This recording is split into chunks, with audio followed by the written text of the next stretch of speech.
again. Well, there was a judge one time that was interviewing a woman regarding her pending divorce. And he asked, what are the grounds for your divorce? And she says, oh, we have about 4 acres, a nice little home in the middle of the property with a stream running by. He said, no, I mean, what's the foundation of this case? And she says, well, it's made of concrete and brick and mortar. And no, he said, I mean, what are your relations like? And she says, oh, I have an aunt and uncle living here in town, and so do my husband's parents. Finally, he says, lady, do you have a grudge? Oh, no, she says, just a carport. I've never really needed one. He says, please, is there any infidelity in your marriage? Oh, yeah, both my son and daughter both have stereo sets, and we don't necessarily like the music, but the answer to your question is yes. Ma'am, he says, does your husband ever beat you up? She says, oh, yes. About twice a week he gets up earlier than I do. Finally, in frustration, the judge says, lady, why do you want a divorce? Oh, she said, I don't want a divorce. I've never wanted a divorce. My husband does. He said he can't communicate with me.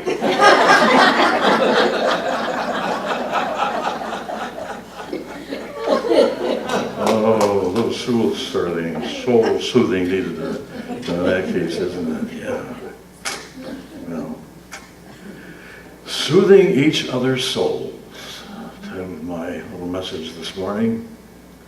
I thought I'd read you what the definition of a soul is in this little book called How to Speak Unity by Temple Hayes. He's a unity minister in St. Petersburg, Florida, a good friend of mine.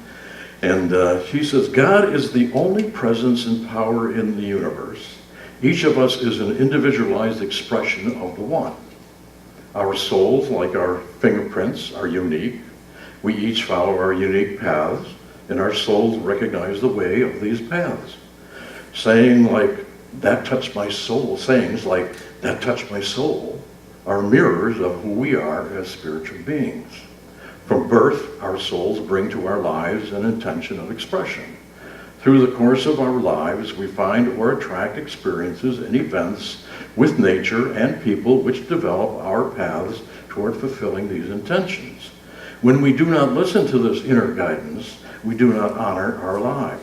When we avoid the paths that we are meant to follow, we experience soul fragmentation and require support in order to return to our feelings of well-being and wholeness.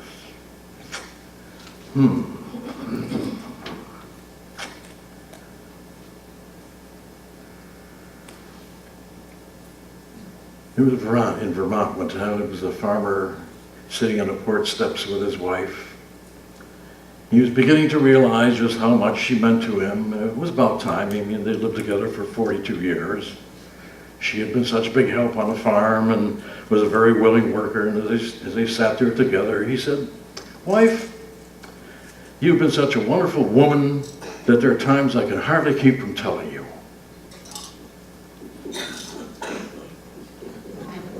Let's be honest. Let's be honest. There are times when we take each other for granted, isn't it? Whether it's between married couples or life partners or friends or family members, just one of those aspects, I think, of human behavior. And time sometimes has a way of eroding, that caring and concerns, even in the best of relationships. We stop doing those little things that we used to do to each other, for each other. We're either too tired or too stressed, or we're waiting for the other person to do something first. That's nice. But remember in the beginning of any relationship, you do all those things automatically that we could call soul-soothing. Well, just what does that mean? What does soul-soothing really mean anyway? Well, we tried to put a definition to it, and if we could put any kind of definition to it, it would be something like this. The action taken by one person for the purpose of comforting, supporting, nurturing, maintaining, and promoting the health, well-being, and development of the other. So why do we stop doing that sometimes? Why do we forget? We stop that soul soothing that is so meaningful and necessary. Well, in a book called Illuminating the Heart by Barbara and Gregory Markway, they say it's primarily just basic neglect. Basic neglect. And then they go on to say there are 3 common beliefs that people hold that undermines our soul soothing. See, soul soothing is like icing on a cake. It tastes good, but it's not necessary for the cake to be a cake. So, we think that somehow it's frivolous or non-essential in a long-term relationship. Oh, we don't need that much stuff anymore. I mean, he knows I love him. She knows I'll always be her friend. Is there anyone here who doesn't want to feel valued, even not only at the beginning of a relationship, but lasting wise, through a lifetime perhaps of a relationship? And because this soul soothing came so easily in the beginning, it should be easy to continue, should it not? Right? But this is heard over and over again. If I have to work so hard at love or a friendship, something must be wrong with the relationship. Or isn't love supposed to be spontaneous? If I have to plan, it's going to take the spark out of it, isn't it? Or you shouldn't have to work at love. It should just somehow magically happen. For whatever reason. We stop doing what we gladly did in the beginning. I think we can all relate to that, can't we? There are a number of factors that enter into that. Lack of time, maybe other demands, all kinds of demands that come to us, sometimes even resentment, and whatever it is, gets in the way of doing what we know makes our partner, a friend, or a family member happy and loved, and feel that. It's kind of ironic sometimes that the more we get to understand each other, the less we tend to act on that knowledge when we know the other's likes and dislikes and hopes and fears and vulnerabilities, and we don't act on it in a positive and loving way. We fail to give adequate attention to those whom we love. It's not intended to be malicious. No, not at all. It's just that neglect. We just assume that we have a lasting, loving, spiritually rich relationship, and we take it for granted. But sometimes that assumption can be devastating. I'm going to tell you a story this morning. It's a true story. It's about a teacher in New York who decided to honor each of her seniors in high school by telling them the difference that they each made. What a difference they made in her life and school and so forth. And using a process developed by Elise Bridges of Del Mar, California, she called each student to the front of the class, one at a time. First she told them how the student made a difference to her and the class, and then she presented each of them with a blue ribbon imprinted with gold letters which read, "Who I am makes a difference." And afterwards, the teacher decided to do a class project to see what kind of impact recognition would have on a community. So she gave each of the students 3 more ribbons, instructed them to go out and spread this acknowledgement ceremony. Then they were to follow up on the results, see who honored whom, and report back to the class in about a week.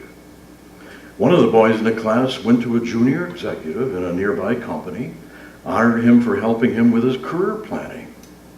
He gave him a blue ribbon, put it on his shirt, and then he gave him 2 extra ribbons. And he said, "We're doing a class project on recognition. We'd like you to go out, find somebody to honor, give them a blue ribbon, then give them that extra blue ribbon so they can acknowledge a third person to keep this acknowledgement ceremony going. And then please report back to me and tell me what happened." Well, later that day, the junior executive went in to see his boss. Boss had been kind of noted as a kind of grouchy guy. He sat the boss down and he told him that he deeply admired him for being a creative genius. Boss seemed very surprised. The junior executive asked him if he would accept the gift of the blue ribbon and would he give him permission to put it on. And his boss said, "Well, all right, sure." And junior executive took the blue ribbon, placed it right on the boss's jacket above his heart, and as he gave him the last extra ribbon, he said, "Would you do me a favor? Would you take this extra ribbon and pass it on, honoring somebody else? young boy who first gave me the ribbons is doing a project in school, and we want to keep this recognition ceremony going and find out how it affects people. Well, that night, the boss came home, and he took his 14-year-old son, and he sat him down. He said, the most incredible thing happened to me today. I was in my office, and one of the junior executives came in and told me he admired me. He gave me a blue ribbon for being a creative genius. Can you imagine that? He thinks I'm a creative genius. And then he put this blue ribbon on me that says, who I am makes a difference. And then he gave me an extra ribbon, asked me to find somebody else to honor. And as I was driving home tonight, I started thinking about whom I would honor with this ribbon. And I thought about you. I want to honor you, my son. My days are really hectic, and when I come home, I don't pay a lot of attention to you. And sometimes I scream at you for not getting good enough grades in school and for your bedroom being a mess. But somehow tonight, I just wanted to sit here and, well, just let you know that you do make a difference to me. Besides your mother, you're the most important person in my life. You're a great kid, and I love you. Well, the boy was rather startled. He began to cry. Cry and cry and cry, sobbing unmercifully, whole body shakes. He looked up at his father through his tears. He said, I was planning on committing suicide tomorrow because I didn't think you loved me. Now I don't need to.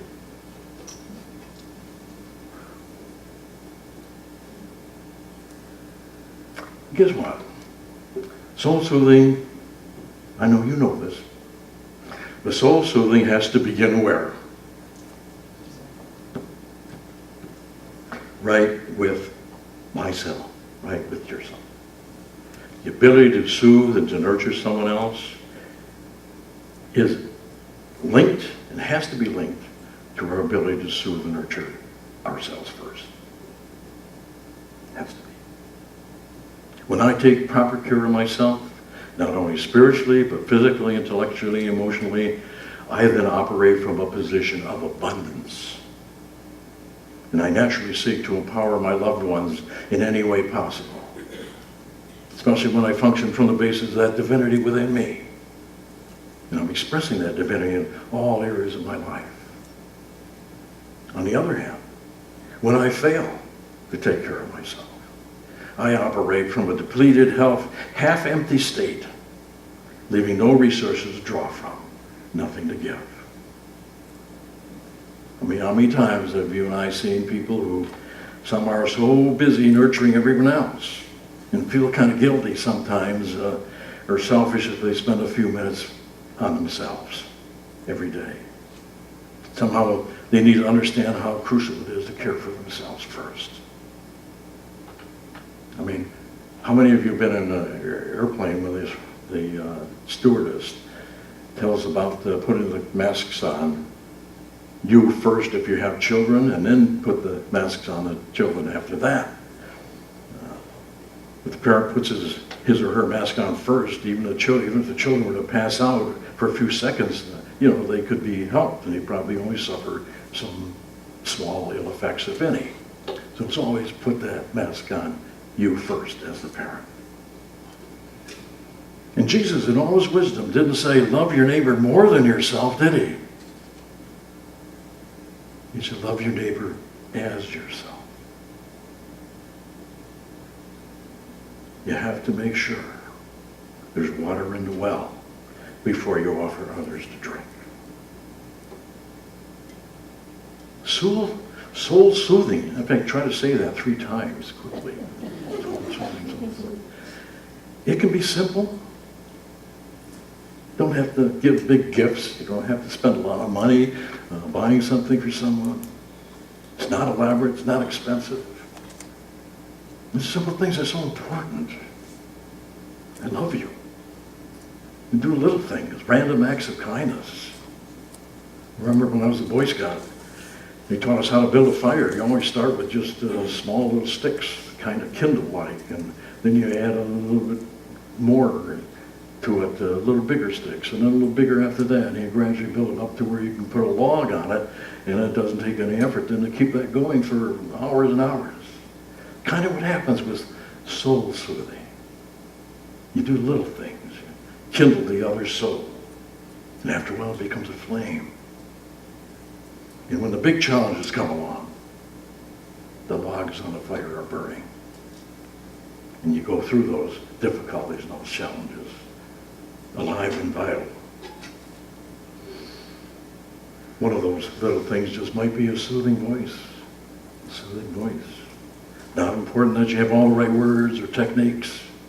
What's important is a genuine desire to be fully there for someone else. Want to soothe their soul. Feeling the pain of others, called empathy. You feel it as though it were your own. Share the pain. But you have to believe in the healing and transformative power of listening. And then when you respond, it really doesn't matter if you say the perfect thing, because you know what? There is no perfect thing to say. To say something with the heart and your good intentions are going to shine through. They have to. Your voice can soothe with simple words. I love you. I miss you. Can't wait to see you. Looks like you've had a rough day. Can I help? I like you. I think you're great. I'm here for you. If people just use these few short sentences with one another frequently and do it with feeling, there'd be a lot of divorces and miserable friendships that would be avoided. Wouldn't you think? Well, here's another 10 ways to love. And even a Bible verse after it. Kind of like this. Listen without interrupting. Speak without accusing. Give without sparing. Pray without ceasing. Answer without arguing. Share without pretending. Enjoy without complaint. Trust without wavering. Forgive without punishment. Promise without forgetting. Always tell the important people in your life that you love them. So many ways to do that. So get creative if you're not sure how to go about it. There's always books out there, believe it or not. Ways to say I love you, and they got 50 ways in there. I have people coming to me very often with a pain in their heart about a lot of different things. I don't always know what to say, how to say it, but I know this. If I open myself up to my divine guidance and just let God be God in me, as me, the words come. The words come. In addition to your voice, you've got another soul-soothing salve right at your fingertips, literally. Your touch. Your touch. When words won't suffice, sometimes just a little touch is all needed to lighten that load, perhaps. You also learn intuitively and know when to spot signals that say, I really want to be touched. And for those of you in loving relationships, married or not, love partnerships, whatever, there's some soul-soothing ways to touch your partner. They can be critical at times. Big hug with both arms, stroking their cheek or hair, kissing them on the hand or forehead, holding her hand, massaging their hands, feet or shoulders, cuddling, curling up, giving them a great back rub.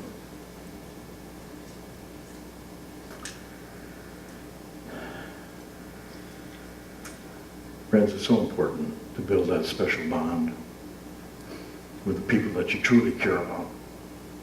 Even those little ones in your life, your children or your grandchildren, especially the person that you love the most. You'll grow stronger together, the love soothing of each other's souls. And don't wait. Do it today. Do it today. God bless you. God bless Unity Port St. Lucie.